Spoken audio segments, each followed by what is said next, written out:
Sinf 12-mavzu Hindiston mavzusi ekan. Mamlakatdagi ichki vaziyat.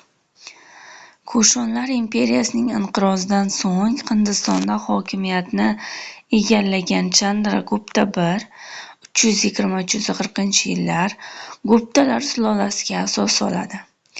Guptalar davlatining poytaxti Pataliputra shahri bo'lgan. 4-asrning so'ngida Guptalar imperiyasi gullab-yashnaydi. Ayni shu paytdan boshlab Hindistonda yer egaligi munosabatlari vujudga keladi. Hukmdorlar o'z yaqinlari, amaldorlari, harbiy boshliqlariga yer-mulklar in'om etganlar. Natijada yirik yer egalari tabaqasi shakllanadi.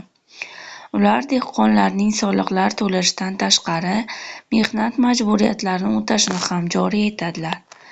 Ilk o'rta asrlarda mamlakat aholisining kasta varna toifalarga bo'linishi, ya'ni brahmanlar, kshatriylar, vayshiylar va shudralar saqlanib qoladi. Hindistonda shakllangan ijtimoiy munosabatlar sof feodal ko'rinishda bo'lmasdan, qulchilik udumlari ham ma'lum darajada saqlanib qolgan. Ammo qullar mehnatidan ishlab chiqarishda emas, ko'pincha uy yumushlarida foydalanishgan. Xo'jayin qulni yegulik bilan ta'minlashdan tashqari, unga yilda bir marta kiyim ham olib bergan. Mamlakatda siyosiy tarqoqlik. 6-asrda Hindistonga bostirib kirgan eftaliylar hujumlari ostida Guptalar imperiyasi parchalanib, istilochilar mamlakatning katta qismini qo'lga oladi. 7-asrda Hindistonda bo'lgan Xitoy tarixchisi Suyanszangning yozishicha, unda 70 ga yaqin katta-kichik knyazliklar bo'lgan. Knyazlar bilan rojalar o'rtasidagi tinimsiz urushlar bo'lib turgan. Qo'lga kiritilgan o'ljalar, yerlar g'oliblar orasida taqsimlangan. In'om etilgan yer maydoni gras, bo'lak, qultum deb nomlanib, uni olgan shaxs harbiy xizmat o'tab berishi lozim bo'lgan. O'z xonadoniga mansub bo'lmagan amaldorlarga rojalar yerni ma'lum muddatga foydalanishga berganlar. Bunday yerlar patta, ya'ni yorliq yoki yorliqqa olingan yer deb atalgan.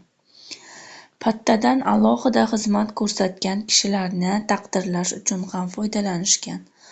Mulkchilik munosabatlari mustahkamlanib borishi bilan patta yerlari ham avloddan avlodga o'tadigan merosiy mulkka aylana boshlagan. O'zaro urushlardan kuchsizlanib borgan Hindistonni chet bosqinchilari ham talaganlar. Xususan, arab xalifaligining parchalanishidan vujudga kelgan musulmon davlatlari hukmdorlari 11-asrda Hindistonga hujum boshlaydilar. G'azni hukmdori Mahmud G'aznaviyning qo'shinlari 11-asr boshlarida mamlakat shimoliga 17 marta bosqinchilik yurushlari uyushtirgan. Ma'lum muddat o'tib Hindistonning shimoliy qismi musulmon hukmdorlari tomonidan to'liq bosib olinadi. Aholining mashg'ulotlari.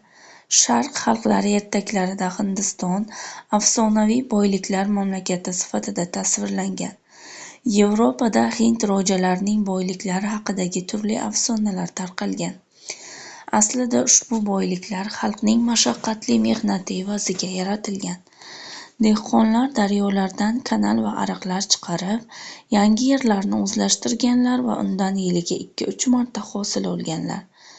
Serunum maydonlarida sholi, paxta, shakarqamish, ziravorlar va choy yetishtirilgan. Asrlar o'tib bu ekinlar qo'shni mamlakatlarga ham tarqalgan. Hind hunarmandlari o'z mahoratlari bilan shuhrat qozonganlar. Ular tomonidan tayyorlangan zargarlik buyumlari, oltin va kumushdan yasalgan idishlar Hindistondan chetda ham yuksak baholangan. Fil suyagi, yog'ochning qattiq navlaridan yasalgan odam va hayvonlar haykalchalari faqat Hind rojalarining emas, xorijiy davlatlar hukmdorlar saroylarini ham bezagan. Yog'ochdan yasalgan oddiy dastgohlarda to'quvchilar nafis gazlamalar tayyorlaganlar. Savdo-sotiq aloqalari. Hindistonning g'arbida ko'plab dengiz porti shaharlari bo'lib, ularga chet o'lkalardan turli buyumlar keltirilar va o'z navbatida Hind hunarmandlari tayyorlagan xilma-xil buyumlar dunyoning turli burchaklariga olib ketilardi. Eng yirik podshahar Kalikut hokimini dengiz xo'jayini deb atashardi. Shaharlardagi gavjum bozorlarda mahalliy va boshqa mamlakatlardan keltirilgan buyumlar sotilardi. Xitoy, Afrika, Arabiston, O'rta Osiyo ko'plab savdogarlar mato, zargarlik buyumlari, atir-upalar, ziravorlar olish maqsadida Hind shaharlariga kelishardi. Bugungi mavzumiz shulardan iborat edi. Obuna bo'lishni unutmang. Bizni kuzatishda davom eting.